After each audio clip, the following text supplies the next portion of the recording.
In the name of the Father, Son, and Holy Spirit, one God, amen. Good evening. We're continuing our Bible study. We're in 2nd Corinthians, and today we're studying chapter 11. And in chapter 11, it's getting close to the end of 2nd Corinthians.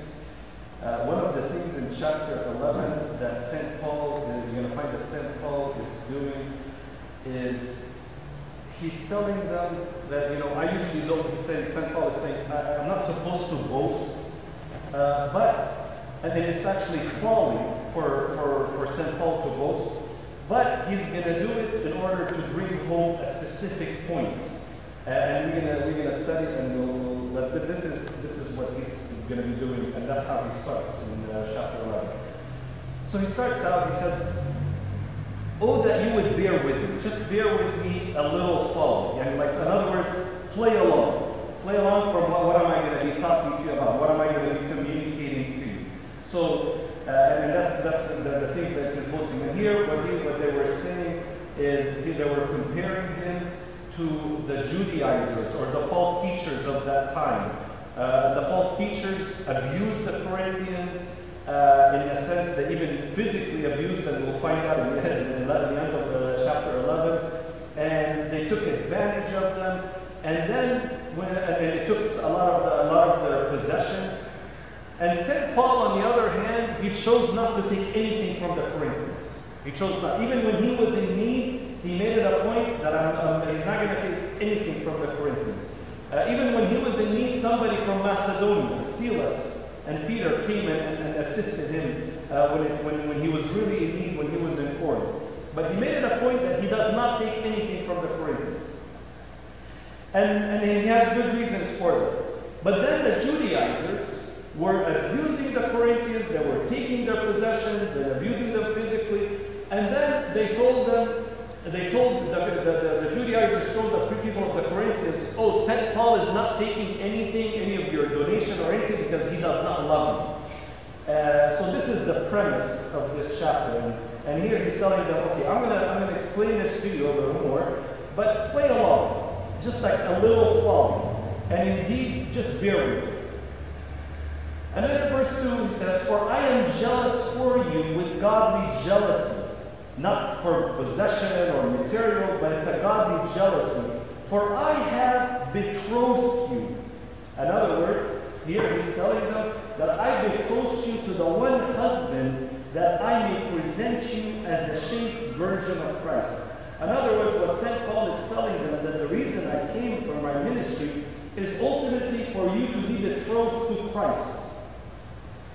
So to understand the word betrothal, of course we know that St. Mary was betrothed to St. Joseph. There was no consummation of the wedding, but there was just basically the betrothal. So the way that they used to work out these things in the old days in that culture, first it was an engagement. What is an engagement? It's basically a promise to marry. A promise that one day we'll be married. Okay, so that's the engagement. And then comes a time where there will be a betrothal. At that time, betrothal was almost equivalent to what we have today as a civil marriage. But it's not consummated. And then the third stage of that process is the actual wedding, which is the consummation of the marriage. So in other words, engagement is basically, there's a promise that one day we'll be married. Betrothal, it's just like as if they are married, they have the rights of as legal husband and wife, but no consummation yet. And then comes later a wedding, this is when the consummation is. To give you an example of how is the church compared to with the church is the bride and Christ is the bridegroom in this process. So right now we're in the betrothal area, where when we have our engagement between us and God is that when I believe in Him. Once I believe in Him, then there is a promise that we will get married one day, that the bride and the bridegroom will be married one day. What is the betrothal? Just like the civil marriage, it's actually the baptism. When we're baptized, and it's just like a civil marriage where we are His betrothed, the church, the virgin bride of Christ, always referred to as the church, is betrothed to the bridegroom. When is the consummation? When is the wedding? We see it in Revelation is after Judgment Day, and that's eternal life, and that is the consummation. That's the relationship between us and God. So here what he's telling them, that my goal as a minister of the Lord to you, Corinthians, is to betroth you, which is the baptism, to betroth you to the one husband, that I may present you as a chaste virgin to Christ. So it's like that's the baptism part. It's like a contractual binding agreement that now there's one day there will be the wedding, and that's the consummation. And then verse 3 he says, but I fear lest somehow, as the serpent deceived Eve by his craftiness, so your minds may be corrupted from the simplicity that is in Christ.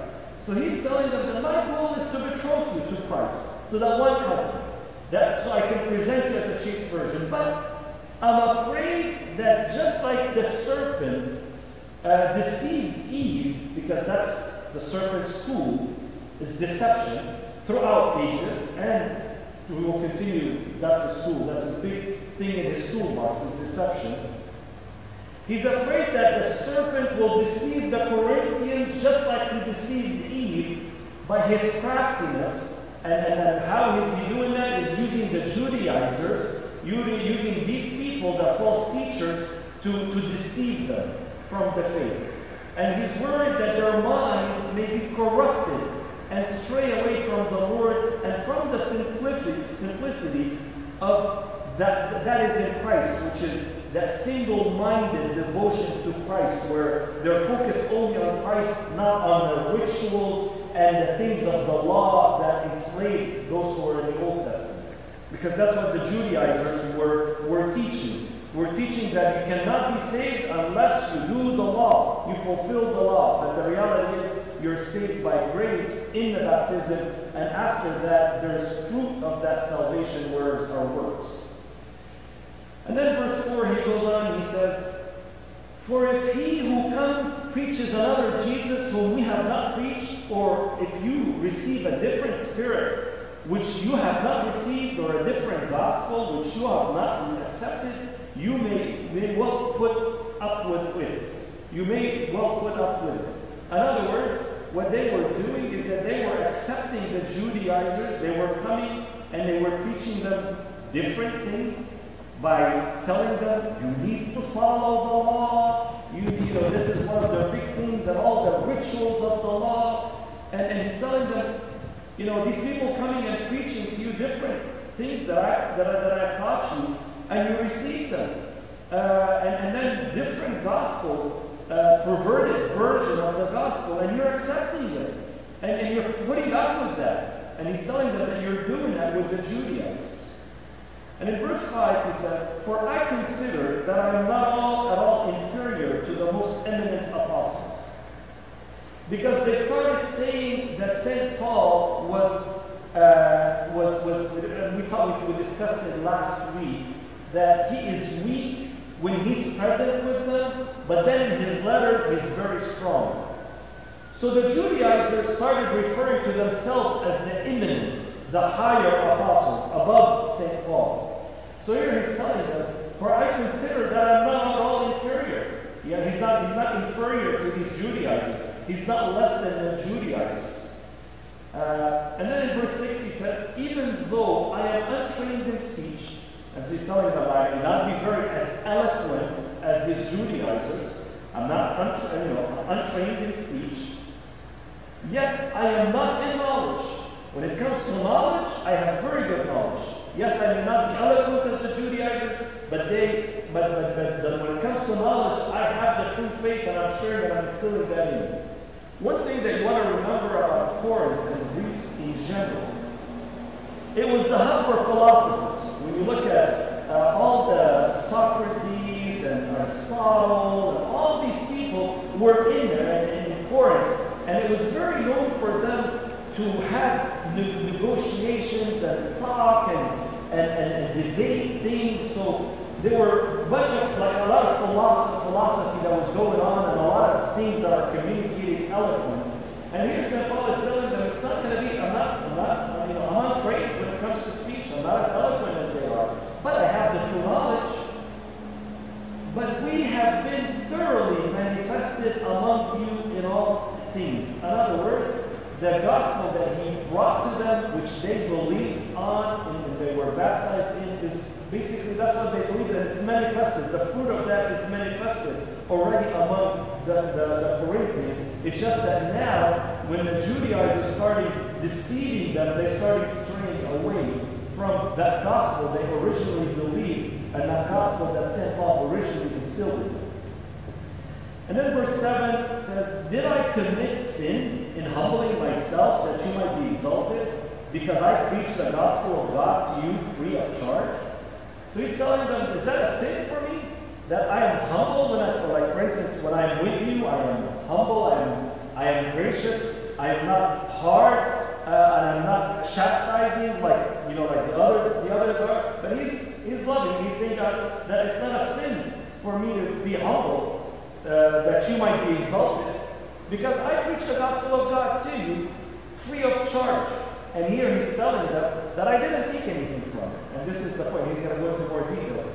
He didn't take any monetary from the Corinth, but when you read in the book of Acts, chapter 18, you'll find that St. Paul provided for his own needs. In other words, he was a tent maker.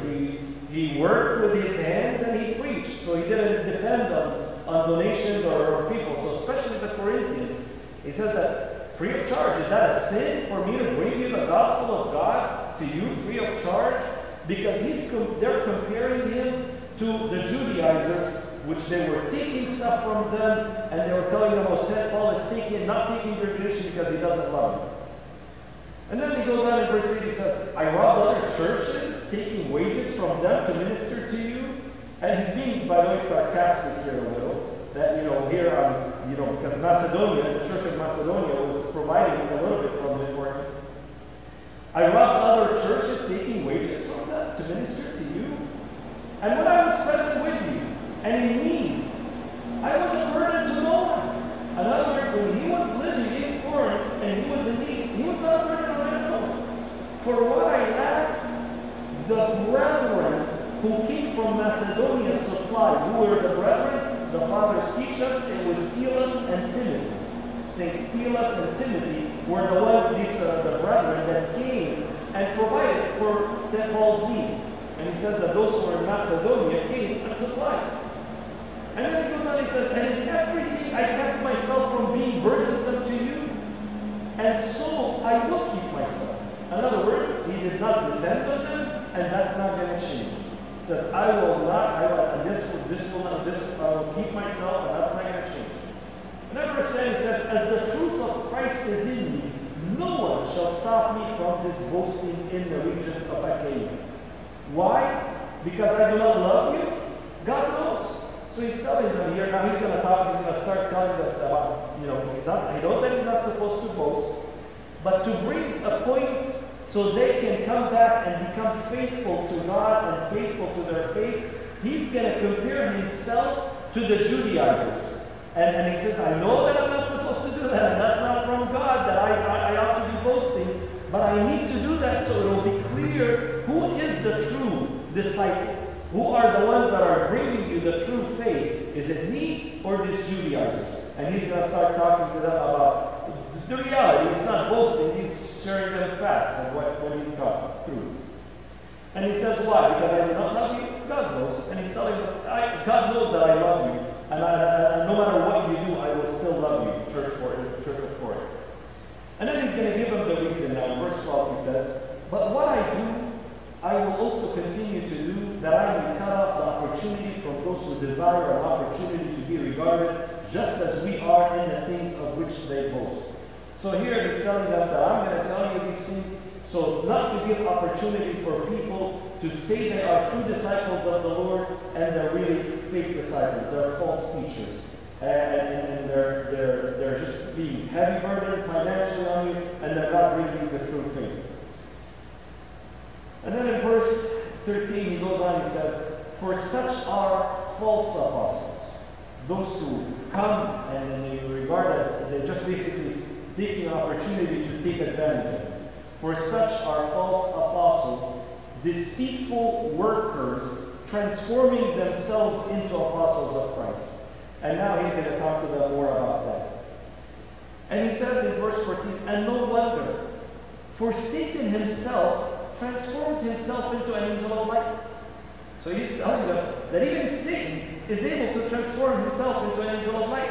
So these people, those Judaizers, the devil is using them, Satan is using them to transform them, to make believe that they are servants of the Lord or true disciples of the Lord. And he says, no wonder. Even Satan himself is able to transform himself. So, you know, that Satan is able to transform these false teachers to come across as their teachers, disciples of the true gospel. And verse 15, therefore, it is no great thing if his ministers, his meaning Satan's ministers, therefore, it is no great thing if Satan's minister also transform themselves into ministers of righteousness.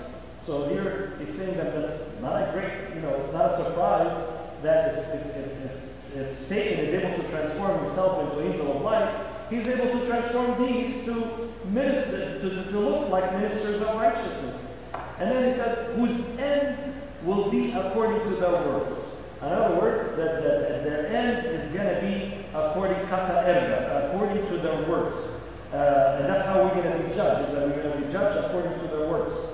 We're saved by the grace of God and by the sacrifice, but ultimately our judgment is according to our works. And that's why in the liturgy we say, according to your mercy, O Lord, and not according to our deeds. So that's why we say that, because the judgment is according to our works, but salvation, to enter into that salvation, is by grace and by being baptized in Christ.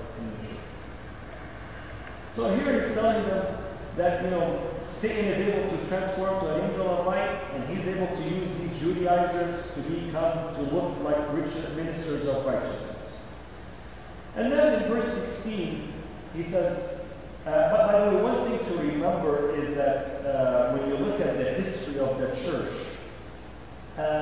Diocletian did not divide the church. He persecuted the church, but that did not divide the church. What divided the church was the false teachers. These are the ones that brought heresies and started dividing the church, such as Arius and Eutychus and all these the heresies.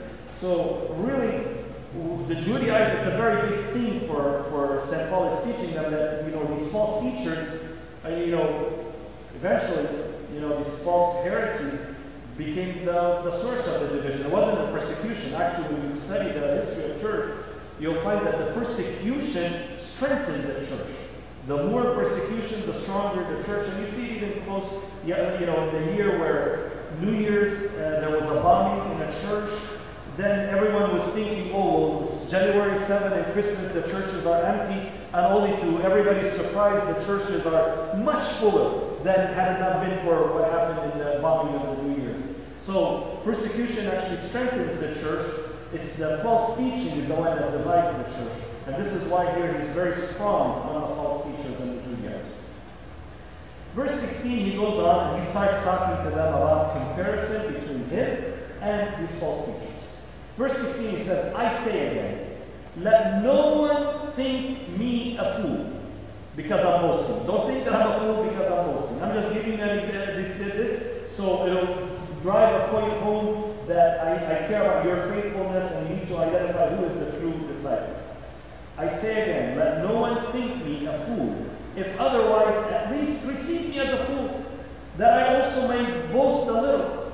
So, just accept, play along, accept it as if I'm a fool and I'm going to, but ultimately for your faithfulness, I'm okay with that. Verse 17, what I speak not according to the Lord. That boasting that he's going to talk about right now, it's not according to the Lord. He's saying this is not according to the Christian way of humility, but I need to do that because I need to clarify it now. I speak not according to the Lord, but as it were foolishly, in this confidence of boasting. Verse 18, he says, seeing that many boast according to the flesh, I also will boast. For you put up with fools gladly, since you yourself are wise. Because Corinthians, they usually are wise, and one of the things in their philosophy, they would put up with people that may come as fools, and they would still debate and give and talk. And he says, well, it looks like you guys put up with fools sometimes when you're talking about philosophy. So let's put up with play along. Verse 20 says, "For you put up with it if one brings you into bondage, if one devours you, if one takes from you, if one exalts himself, if one strikes you on the face." So here he's explaining to them that from with these Judaizers, you're putting up with them. You're putting up with them. They're putting you in bondage, and how they're doing that is by telling them that you need to follow the law. And basically what these Judaizers and the false teachers are putting them into bondage of the law. And that's not what, so here it's saying that the Judaizers, if you're putting up with them, they're putting you in bondage. They are devouring you, taking your possession. If one takes from you, in other words, taking things from them. If one exalts himself, they always used to put themselves higher and everyone else down. And then here it says that if one strikes you on the face, so apparently the Judaizers were rough with them, they would strike the people on the face. And here he's telling them that they're doing these things to you, and they're calling themselves ministers of righteousness, and you're putting up with them. And in verse 21 he says, "To our shame, I say that we were too weak for that."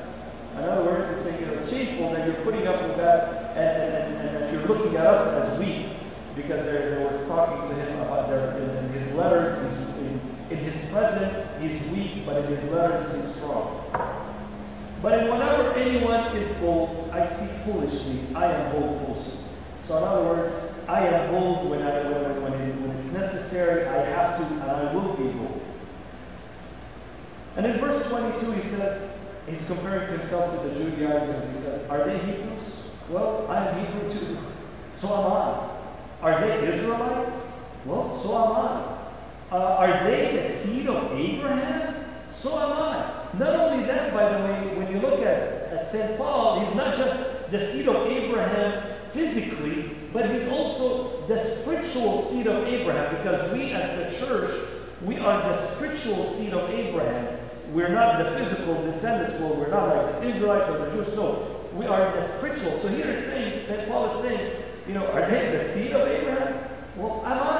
And the point that I'm making is that he's not only the physical seed of Abraham, but he's also the spiritual, just like the church is, because we have the faith of Abraham. So he's saying, I am too. And in verse 23, are they ministers of Christ? I speak as a fool, I am more.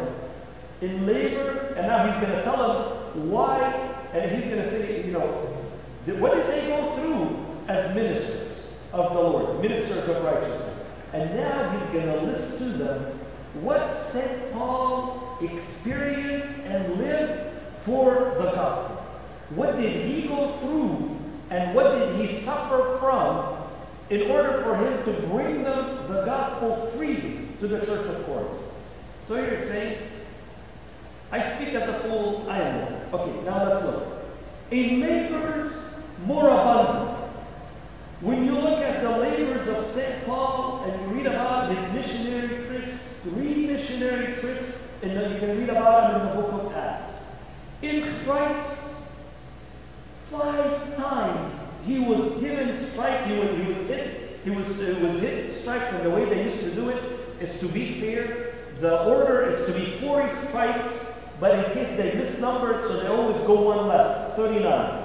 So 5 times he received the 39, and you can read about it. It actually a little bit later in verse 24, 25. He's going to take 5 times that he received 39 stripes, above measure.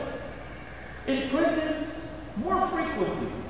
You can look in this many times he was thrown in prison because of the faith.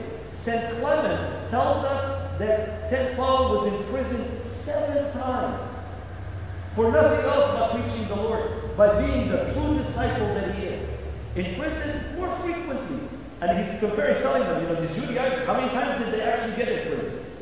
In death, in other words, in danger, many times he was in danger. And then in verse 24, he was persecuted from his own people, from the Jews. 5 times I received 40 stripes minus 1.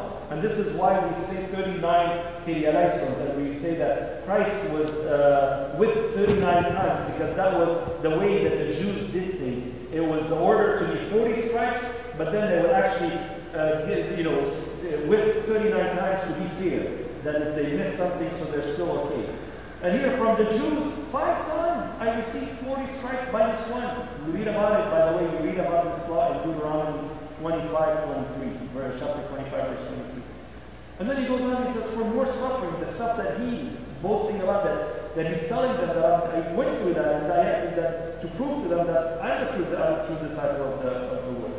Verse 25, he says, 3 times I was beaten with rods.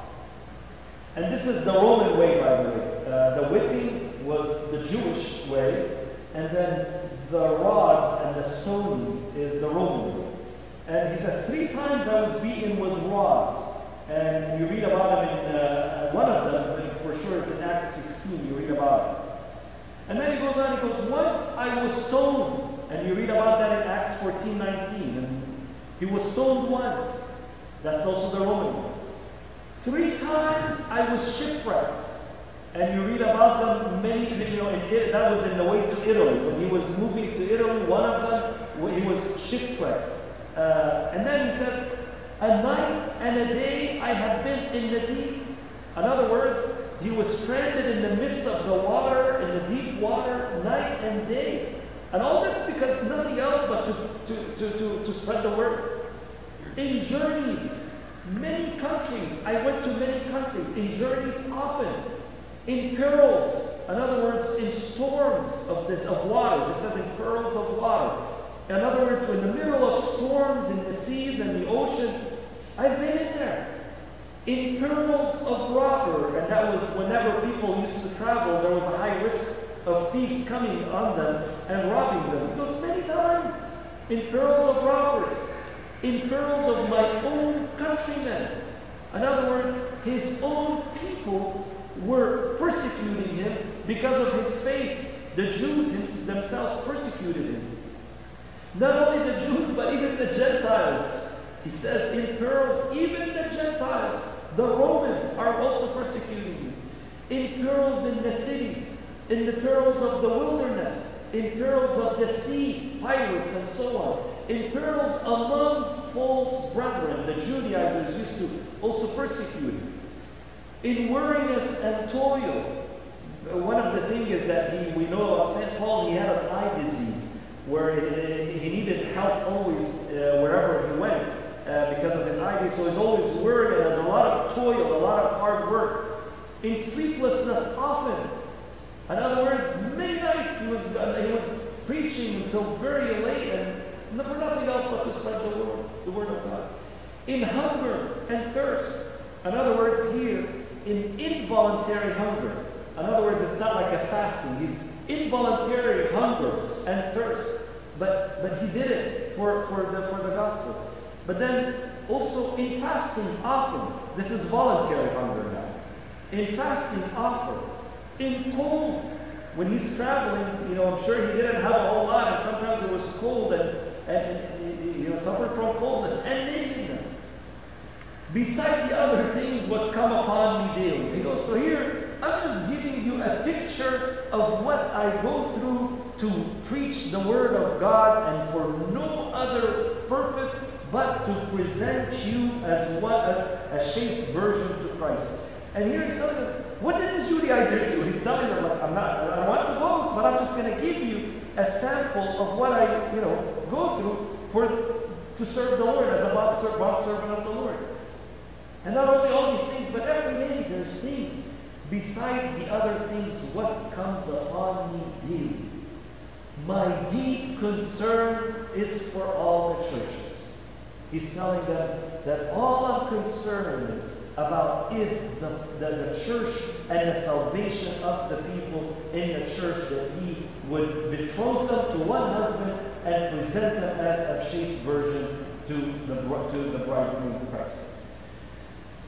So here he just gave besides the other things that come, my deep concern is for the churches. So now he's telling them in verse 21, who is weak? So he's telling them, you guys are calling me weak. Who is weak? And I am not weak. Who is made to stumble? Who's the one that's causing you to stumble? And I do not burn with indignation. I'm not the one who are putting all this pressure and bringing you a false message from the Lord and for using you and abusing you and all that. Who is the one that is weak? And then verse 30 closes the chapter. It says, look, if I'm going to boast, I'm going to boast in my weakness. And he's going to give him one thing that happened to him that he regrets. and you'll read that right now. That he's going to boast in the weakness. He goes, if I'm going to boast, I'm going to boast in one thing, and that's in my infirmity. And you read about it in the book of Acts here, whatever that he's going to go over right now. It says, for I must boast, I will boast in the thing which concerns my infirmity. His weak point. And he's going to tell him what happened, that weak point that he's kind of embarrassed from. In verse 31 he says, the God and Father of our Lord Jesus Christ, who blessed forever, knows that I'm not lying. I'm not lying about all these things that I've went through. That these things are real and that there's no doubt that I've gone through this. But there is one time, and this is in verse 32, and this is at the beginning of his ministry, by the way, almost right after he was baptized and he got his eyesight back and he received the faith. So here in verse 32, he's going to tell him, well, in Damascus, the governor, under Aretas the king, he was guarding the city of the Damascus with a garrison. So in other words, there was one point, this is when right after he was baptized and he's new Christian and everything, the governor found out that this man Saul became Paul, and now he is baptized, and now he believes in the risen Christ, and he's preaching. So this governor of Damascus wanted to get him, to persecute him or to kill him or to do something to him. So here he's saying, he guarded the gate of Damascus with a garrison, like guards, desiring to arrest him. And here's what he's ashamed of. Verse 33 says, but I was let down in a basket through a window in the wall and escaped from his hands. This is really cool. So he said what happened was, in the old days, they used to, like in the walls of the city, they would build up to the walls of the city. And as they build, there usually would be windows in the buildings and so on. So Damascus was all under siege, and everybody is looking, and there's the governor put a garrison in the gate of Damascus. And so everybody's looking for Saul. But what Saul did, he went into one of the apartments that was nearing the wall of the city, and he went up, and from the window he was dropped down outside the city by a basket. And here he's saying, well, this is, if I'm going to boast in my infirmity, this is one thing. In other words, he felt like he should not have escaped the persecution. He should have went into the Damascus and to tell to the governor, hey, I am here. But he fled. So here St. Paul is telling him, well, if I'm going to boast, I'm going to boast in my infirmity, and I have to tell you this happened to me and I'm kind of ashamed of it. And here basically he closes the chapter and he's telling them that I'm going to boast in my infirmity, and especially this situation. And the whole goal is that not that St. Paul is boasting, but he's basically trying to tell them, don't follow false teachers. And he's explaining to them, in sharing with them what he's done by the grace of God for the gospel, and it's nothing for his own gain, but for the salvation of the churches. And his care was about the churches. Any questions, anybody? Any questions? And glory be to God forever. Make us worthy, O Lord, to pray thankfully. Our Father, who art in heaven, hallowed be thy name. Thy kingdom come, thy will be done, on earth as it is in heaven. Give us this day our daily bread, and forgive us our trespasses, as we forgive those who trespass against us. Lead us not into temptation. Deliver us from the evil one. In Christ Jesus our Lord. Thine is the kingdom, power, glory forever. Amen. Now the love of God the Father, the grace of his only begotten Son, our Lord God and Savior,